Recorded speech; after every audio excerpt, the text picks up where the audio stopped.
There was a time that arose a concept called decaffeination, and some folk were referred to as decaffeinated. And I think that was referring to being cleansed of being regarded as a kafir and all that. And it also referred to the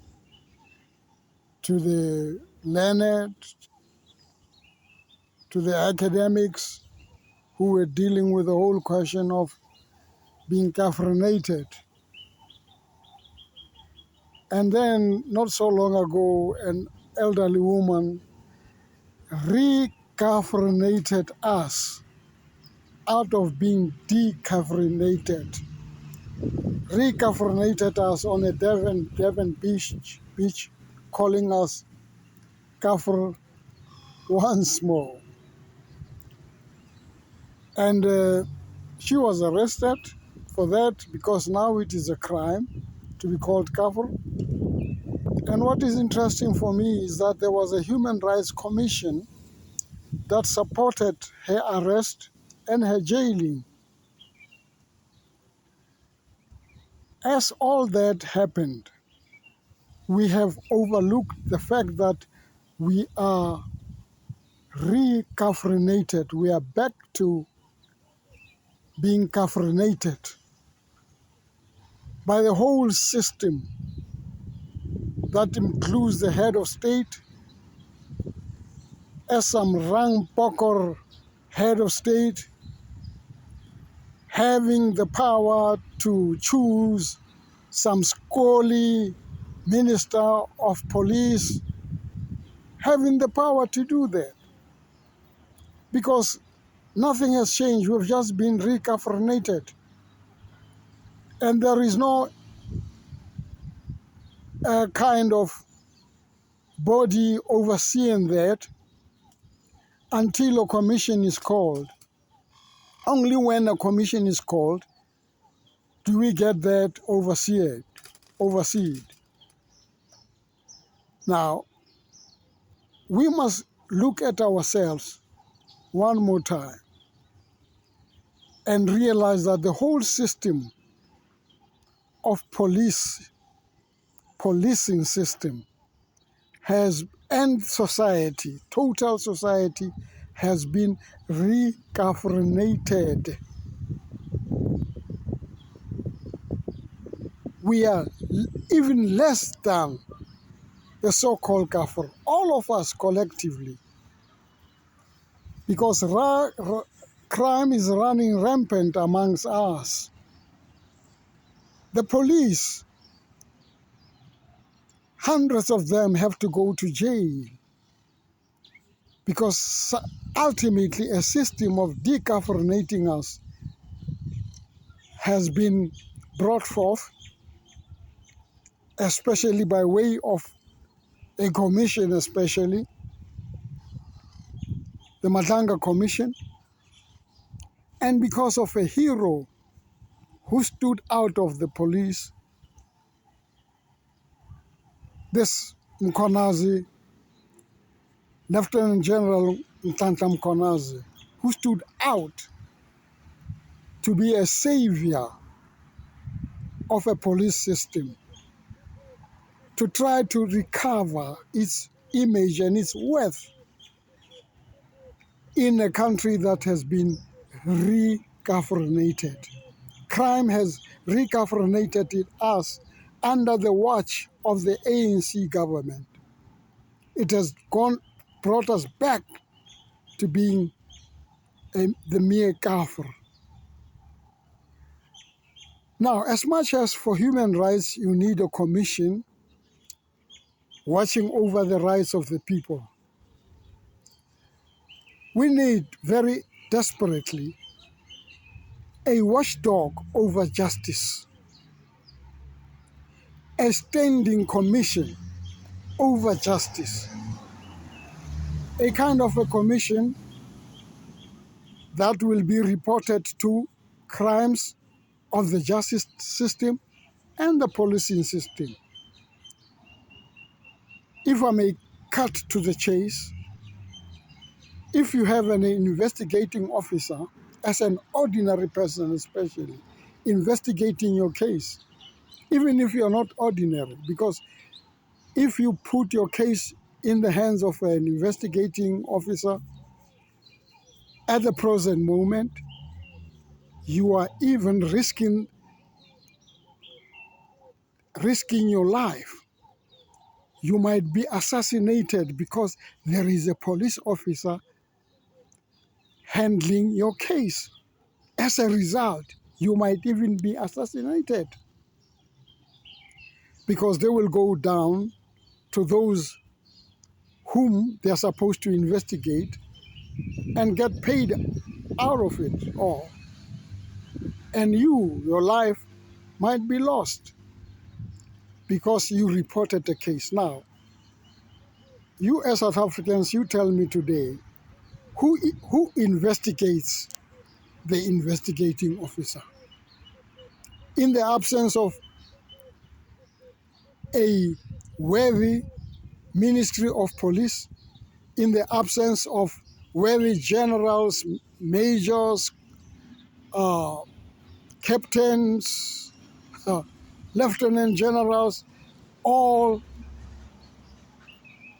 recaffeinated, who rescues us out of that? An ordinary person, in my layman terms, ought to be enabled to go to an organization, even if you can call it a commission, standing, not just called because some rampokor president is playing games. A single president can lead you to death because, as I will state further as I go on, we need a presidium than a president in this country. We don't need one cop instructing everything in this country. One cop even being investigated as we talk for many years now for a crime, not even a political crime, for a petty crime of having dollars in his sofa.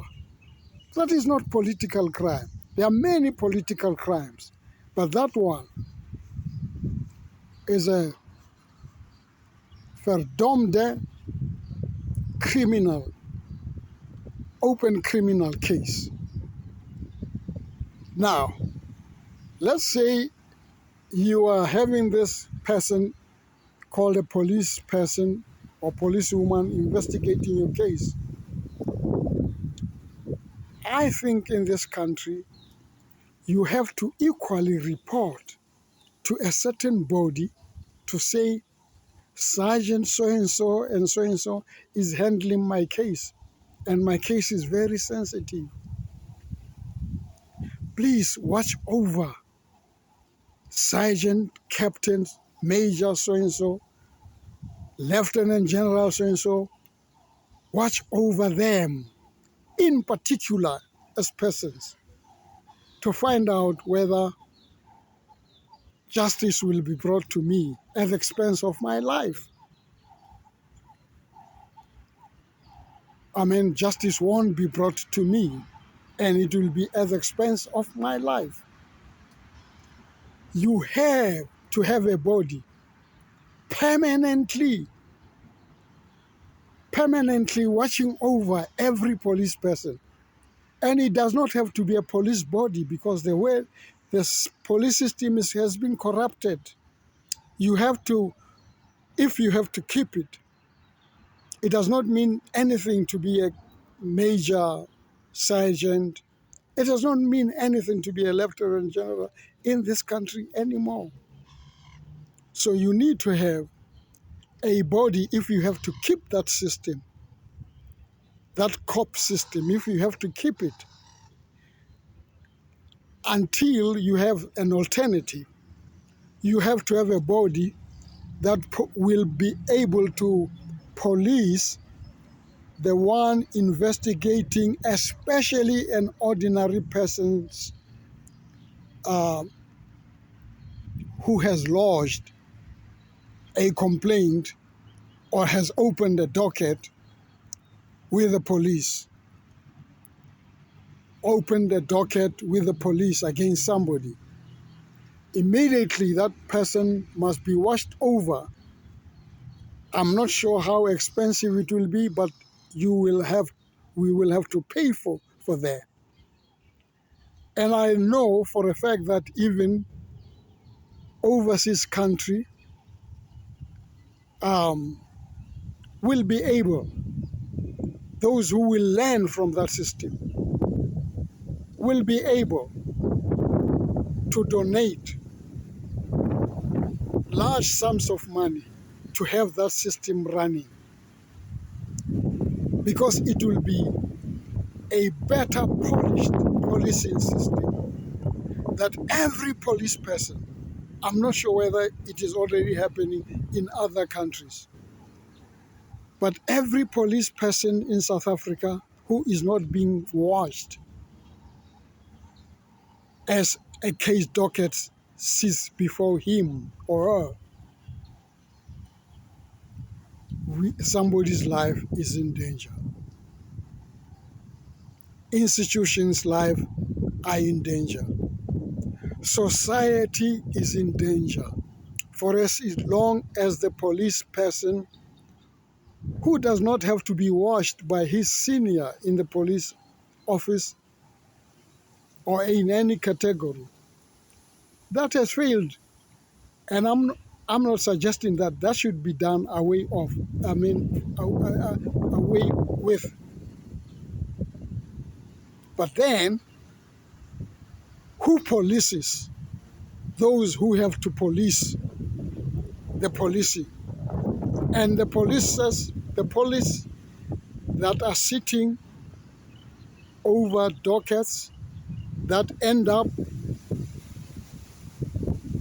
in some filthy storage somewhere and end up in some policeman's house who is called 007. You have brought us back to an 007 country where the dockets of crime are kept in a person dubbed 007's house. The police system has collapsed. You must find a way, you academics, to resuscitate it. You have to follow my argument, despite the fact that I'm an ordinary layman who is not very much in a position to even sound off this. But wait a minute, I'm doing it. Because this country does not belong to academics and intellectuals. I'm an organic intellectual. And it is on that basis that I'm doing this. I've done it before as an organic intellectual. I have written columns, but today you can't trust even news editors, because even editors of the mainstream press are being paid by General so-and-so. Are being paid by politicians. This will be a step also to redoing the whole way of governance without anything called political system or anything called a politician, because at that time you will have gotten wiser of doing things, even getting rid of a political system. For instance, if you know that you are sitting back not knowing what to do, you know that If a corrupt political party gets into power, automatically the head of state becomes a political person. I mean, the head of government is a criminal because that political party has in many ways manifested itself as criminal. So who watches the USA could be having a way, the United Kingdom could have in their own way, but you can't follow them when your own country has been so deeply corrupted, so deeply corrupted.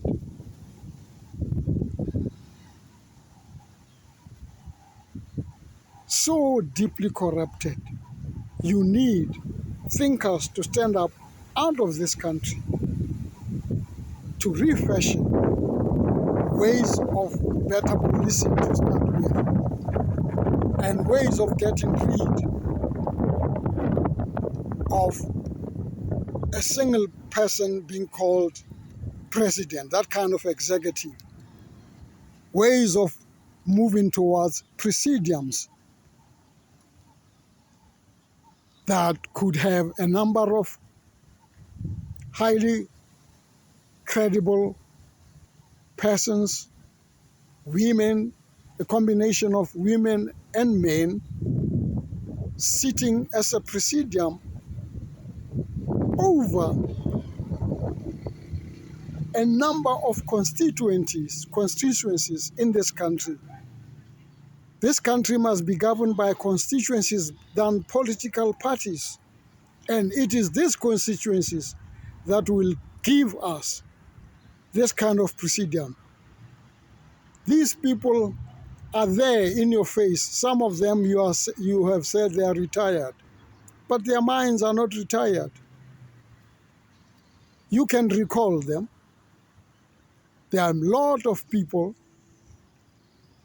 of real quality status in this country that will do far better than any political persons and political parties. We don't need that anymore. We need a reformation without bothering to go into a revolution, a bloodletting revolution. You are there, you are blessed already with education and experience. You can make this possible unless you are just yellow cowards who are on a side of certain political thought, political movement, political party. This country never had police to start with. It never had political parties. It never had sinners. You had to bring in political parties to control people, even royal families. You had to bring in churches by way of colonialism to watch over the so-called sinners.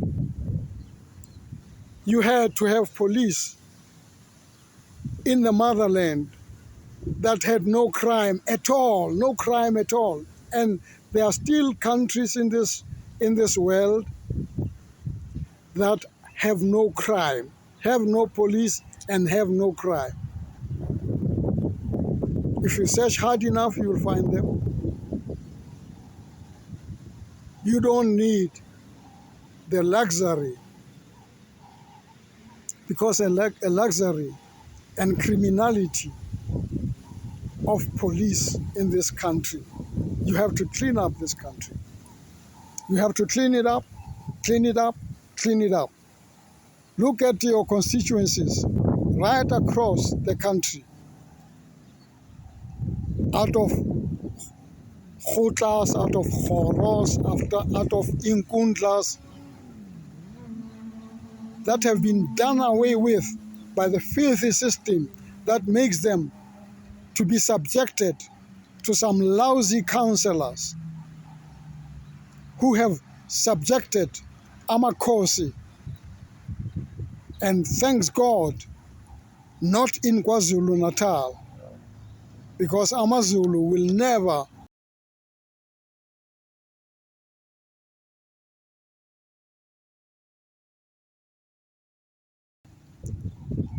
by some political counselors. Some of them, even in KwaZulu-Natal, might think they have some sway, but not a complete sway, because that country is still run along the lines of an African nation. You will tell me of another one equal to that as we pause. But if you go to, say, Amampondo, they're still together. Their royalties have not been messed up with. Those should form constituencies.